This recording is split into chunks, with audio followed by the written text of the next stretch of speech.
Section 6.6, the double angle and half angle identities.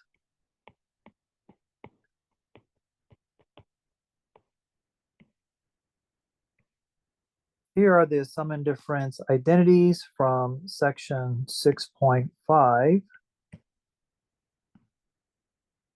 The first is the cosine of the sum of two angles, alpha plus beta.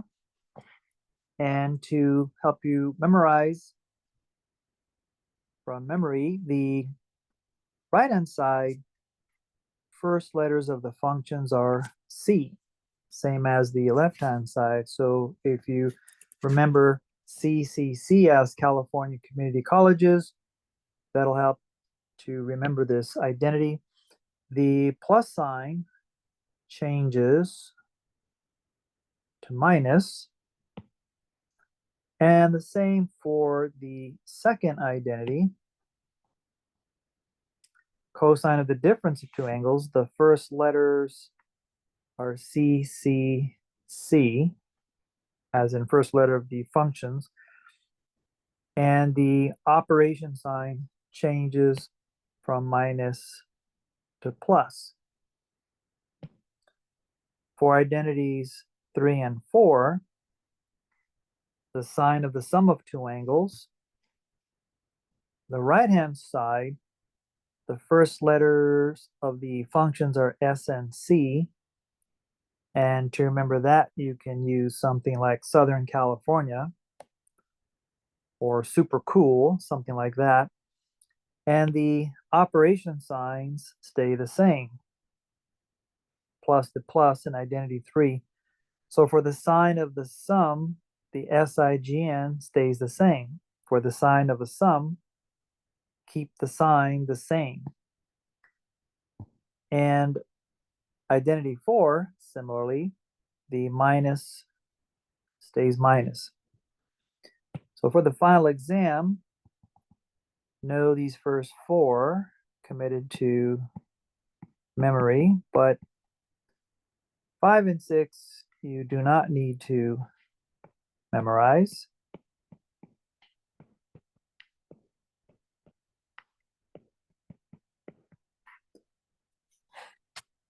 And these identities, specifically number 3, can be used to derive additional identities. So for the final, know how to do the following derivations.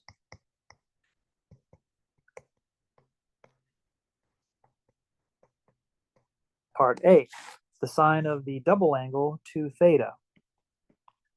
2 theta is the sum of 1 theta plus 1 theta. Then you can apply identity 3 for the sine of the sum of two angles. So this is going to equal the sine of the first angle times cosine of the second angle.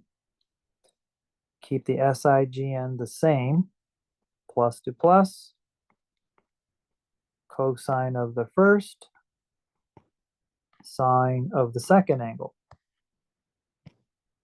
The coefficients are 1 of these like terms, so we get 2 times sine of theta, cosine of theta equals the sine of the double angle 2 theta. The cosine of 2 theta is the cosine of 1 theta plus 1 theta. And then apply the first identity for the cosine of the sum of two angles, which is cosine of the first times cosine of the second. Then the SIGN changes, sine of the first times sine of the second. This is cosine squared theta minus sine squared theta. Now the Pythagorean trig identity is cosine squared theta plus sine squared theta equals 1. And there are two others that are equivalent. If you solve for cosine squared theta by subtracting,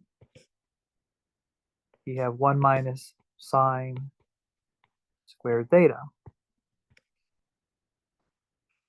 Or if you solve and isolate sine squared theta by subtraction, this is 1 minus cosine squared theta.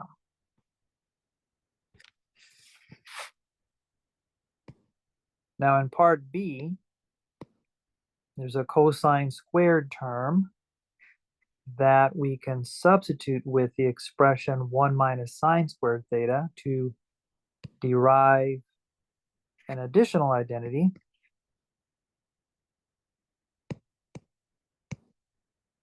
So by substituting, we have 1 minus sine squared theta minus sine squared theta.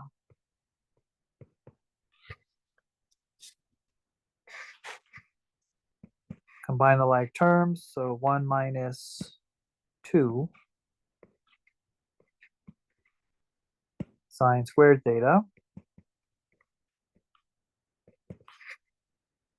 which is the same as negative 2 sine squared theta, a second degree term, plus 1. And that equals the cosine degree 1 of 2 theta. So notice a couple of things. Theta is 1/2 2 theta. And in terms of degrees, the greatest exponent is 2. So the right-hand side is degree 2. But the left-hand side is degree 1. It's understood the exponent is 1 on cosine. So we have from right to left a lower degree, lessened degree. In a similar way of making that substitution back to part B, we can substitute for sine squared theta. Remember, there's a minus in front of it. From one of the three Pythagorean identities for sine squared, we can make the following substitution. So from part B, we have cosine squared theta minus, open a parenthesis, and then substitution for sine squared theta is 1 minus cosine squared theta, which equals cosine squared theta minus 1 plus 1 cosine squared theta. And combining the like terms, 1 plus 1 is 2 cosine squared theta minus 1. So this identity in part D involves only cosine theta, whereas in part C, you have cosine of 2 theta in terms of sine theta. Let me pause here and put an asterisk by these derivations. which you'll need to know how to do on the final exam.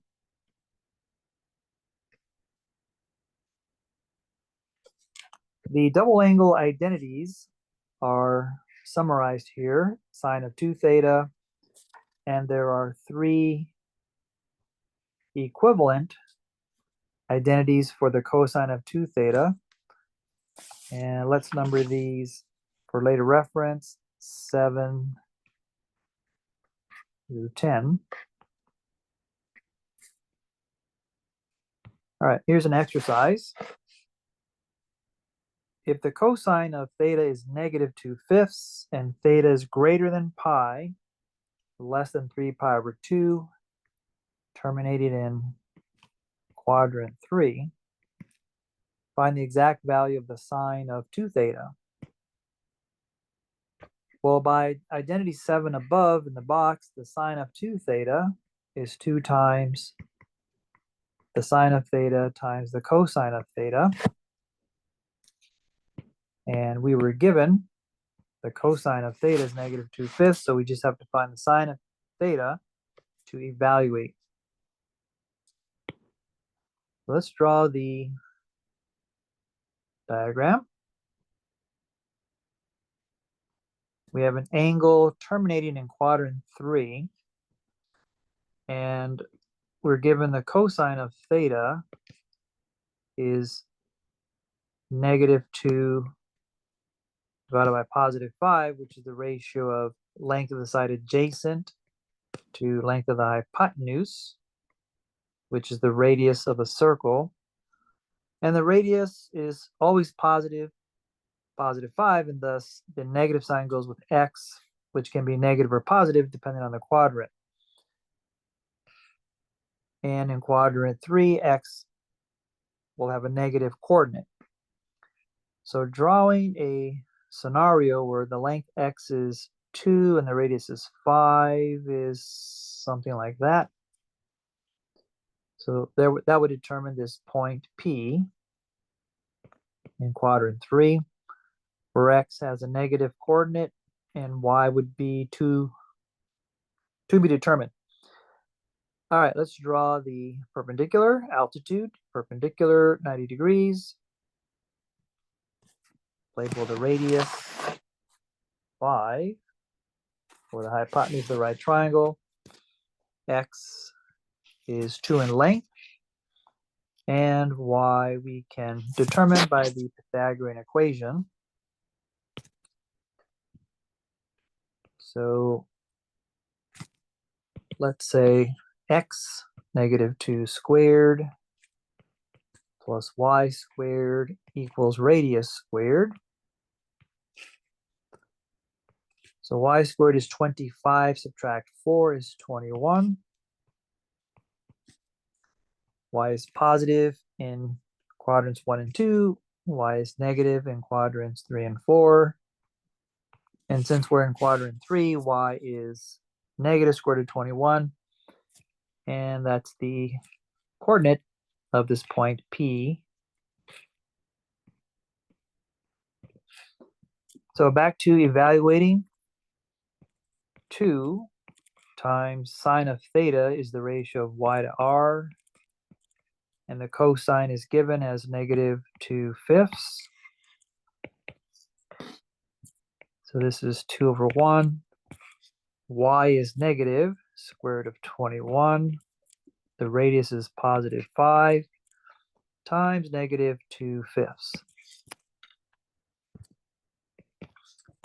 So multiplying, we get positive 4 times the square root of 21 divided by 25. Now, in part B, the cosine of 2 theta, we have 3 identities we can use in the box above 8, 9, or 10. And we can use identity 10, which involves cosine of theta, which was given. We don't have to use the sine of theta, like in identities 8 and 9. And if we did use identity 8 or 9, we potentially could have made an error and then substitute a value for the sine of theta in identity zeta 9, but using identity 10, we don't have to use any computed result and just plug in the given cosine of theta value. So by identity 10, we have 2 times cosine squared theta minus 1, which is 2 times the given cosine of theta value was negative 2/5, quantity squared minus 1. So that's 2 times 4 is 8, 25ths. Common denominator 25, so minus 25 25ths. Final answer, negative 17 25ths.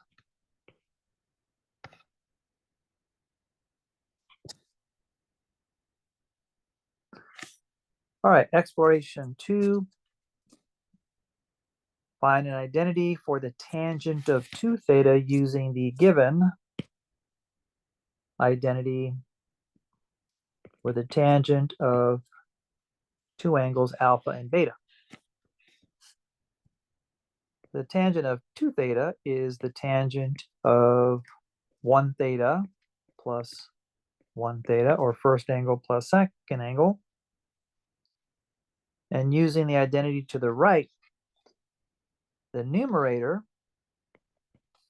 is the sum of tangent of the first angle theta plus tangent of the second angle beta, which is another theta, tan of theta term. The denominator is 1 minus the product tangent of the first angle times tangent of the second angle beta is theta. And that equals 2 times tangent of theta. As they are like terms, the numerator, coefficients are 1, divided by 1 minus tangent squared theta.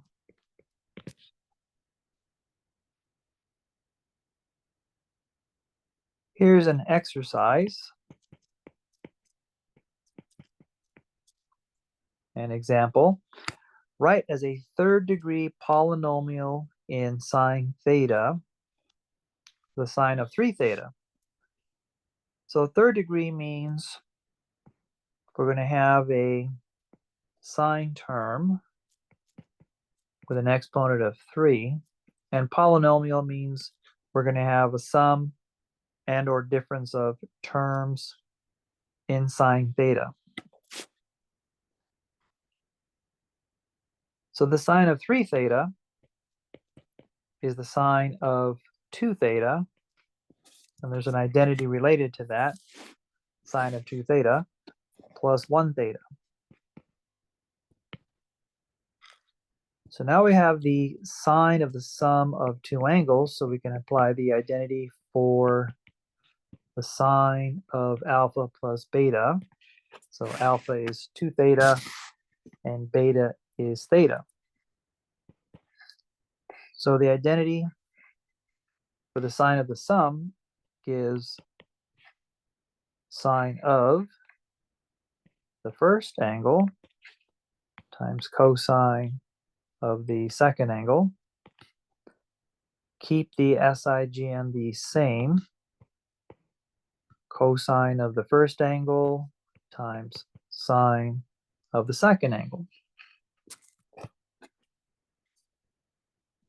Now we have an identity for the sine of 2 theta, which is, let's highlight this here. So we can make a substitution for the sine of 2 theta, which is 2 times sine theta cosine theta.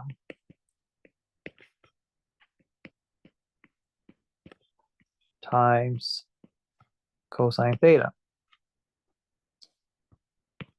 Now the cosine of 2 theta, remember there are 3 identities for the cosine of 2 theta. And we want the answer to be a polynomial in sine theta only. In sine theta means no cosines. So we don't want to use identity 8 because it involves cosines on the right-hand side, nor identity 10 also involves cosine on the right-hand side. We want to use identity 9. Cosine of 2 theta is 1 minus 2 sine squared theta.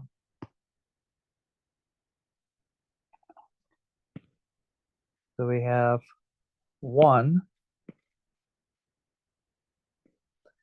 minus 2 sine squared theta, substitution for cosine 2 theta, times sine of theta. Now looking ahead, you see cosine times cosine is cosine squared, and there's a Pythagorean trig identity which we can use to make another substitution and eliminate the cosine factor. So we have 2 sine theta times cosine squared theta. Next, we'll distribute 1 times sine theta, and sine squared times sine is sine cubed, and that's part of our polynomial, a 3rd degree term in sine theta. So now by a Pythagorean trig identity for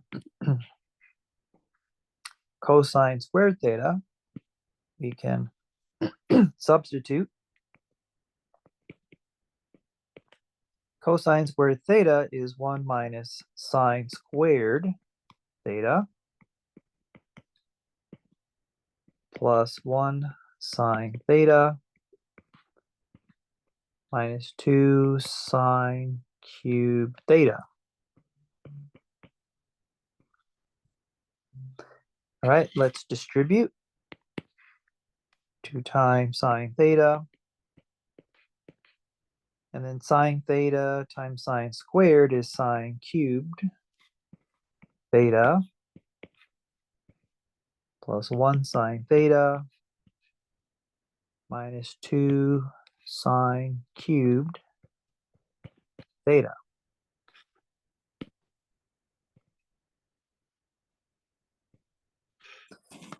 Okay, like terms, the 3rd degree terms have coefficients of minus 2, so that'll give minus 4 sine cubed theta. And the sine terms are 2 plus 1 is 3 times sine of theta. So this is a polynomial in sine theta, and it's 3rd degree because the greatest exponent on sine theta is a 3.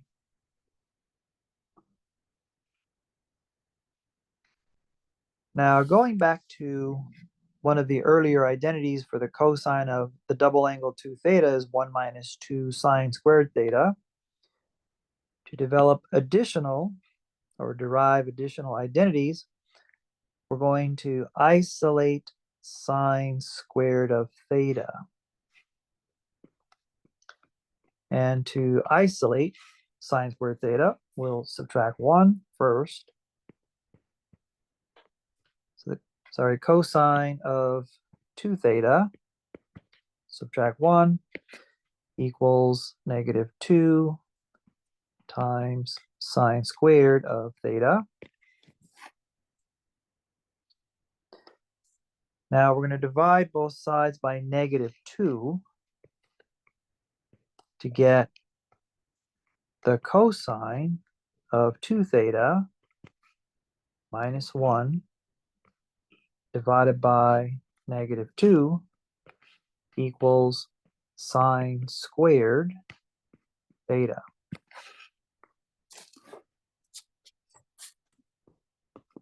That's equivalent to, and can be rewritten as, positive 1/2, because it's minus 1 divided by negative 2, minus cosine of 2 theta equals sine squared theta.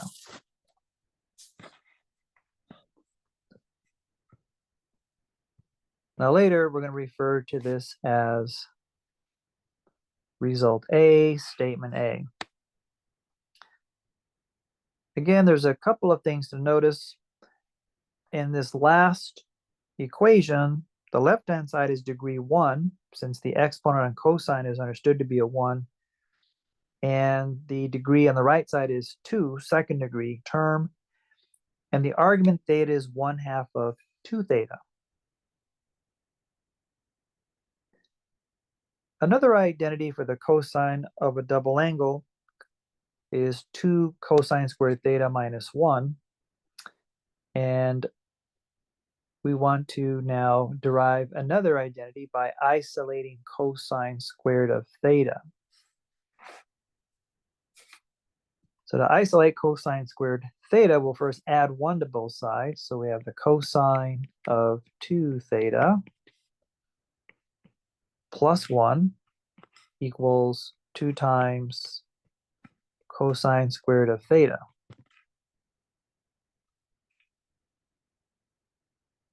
Now we'll divide by 2 on both sides. So we have the cosine of 2 theta plus 1 divided by 2 equals cosine squared theta.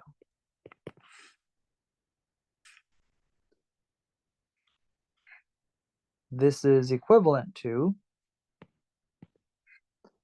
cosine squared theta is 1/2, or 1 plus cosine of 2 theta, all divided by 2. And for later reference, we'll call this equation B for the cosine squared theta. And this is also equivalent to 1/2 plus 1/2 cosine of 2 theta. So you can break the fraction apart into 2 fractions. And the same thing with equation A above. On the left-hand side, we could separate that fraction into 2 fractions. And you'll see that in calculus, math 7.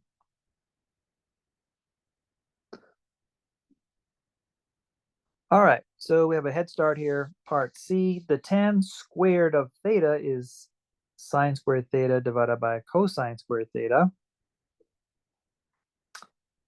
And sine squared theta, we just derived statement A. And cosine squared theta, we have this expression from part B, or result B. So from A and B above, sine squared theta is 1 minus cosine of 2 theta divided by 2.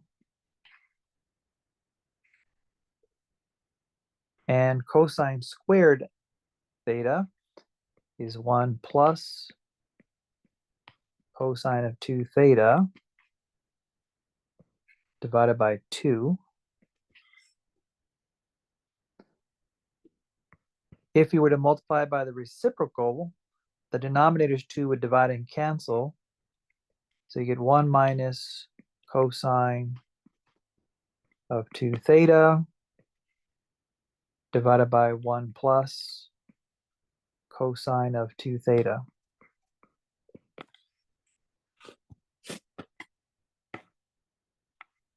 This particular identity you will not be asked to derive on the final, but let's go back and mark part A and part B to know how to do for the final exam. And another important reason to know deriving of parts A and B here is because we're going to need them for what's coming up next, are the half angle identities.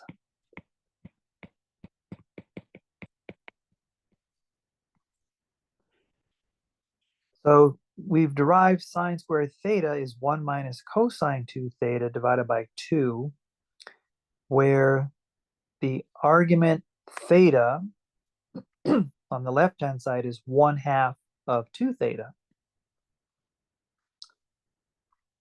So if we define alpha divided by 2 to equal theta, then this is equivalent to alpha is 2 times theta just by cross multiplication. And if we substitute alpha for 2 theta and substitute alpha over 2 for theta,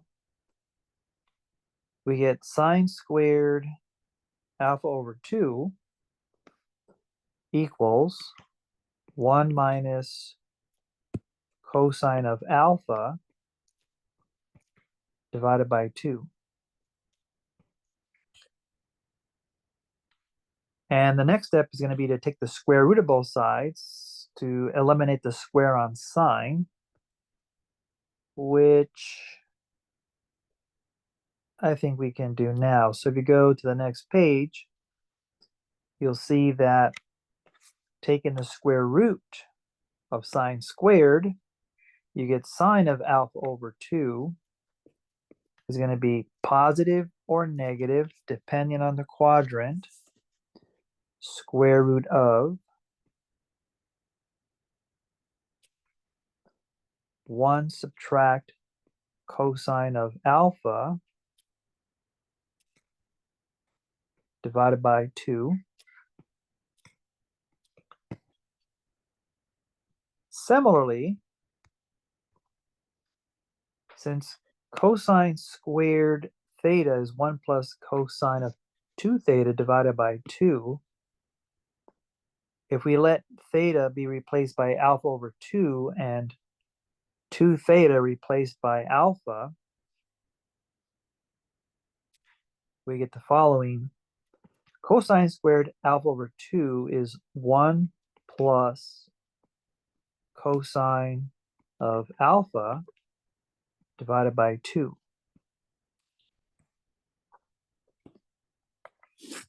Next, if we take the square root of both sides, the square root cancels the square on cosine, and we get cosine of alpha over 2 is positive, depending on the quadrant, negative, in quadrants 2 and 3, square root of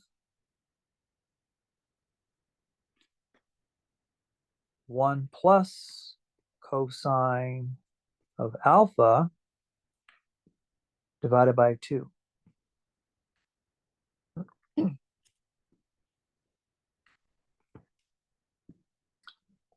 Now for the tangent of the half angle, since tangent of an angle is sine of the angle divided by cosine of the angle, the tangent squared of alpha divided by 2 is sine squared of alpha divided by 2 divided by cosine squared alpha divided by 2. And then we can substitute where sine squared alpha over 2 is 1 minus cosine of alpha divided by 2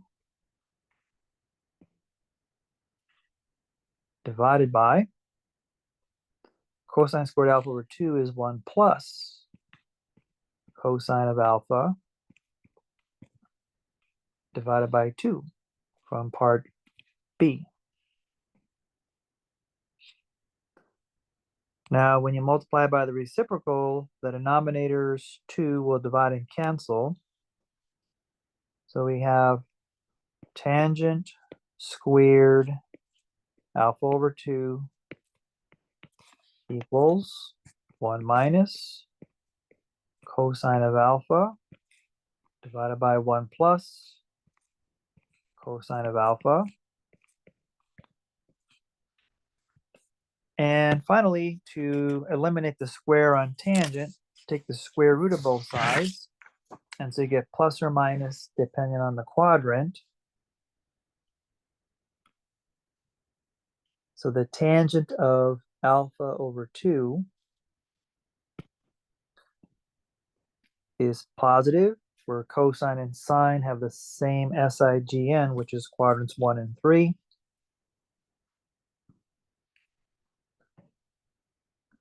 Negative, where cosine and sine have opposite signs, which is quadrants 2 and 4. Square root of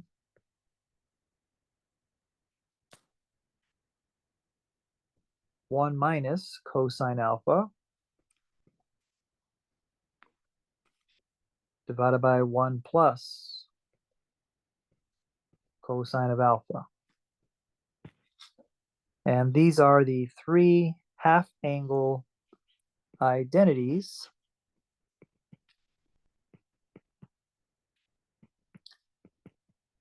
to study and know how to derive on the final exam. So let's go back and put an asterisk by these derivations, which rely on the prior derivations.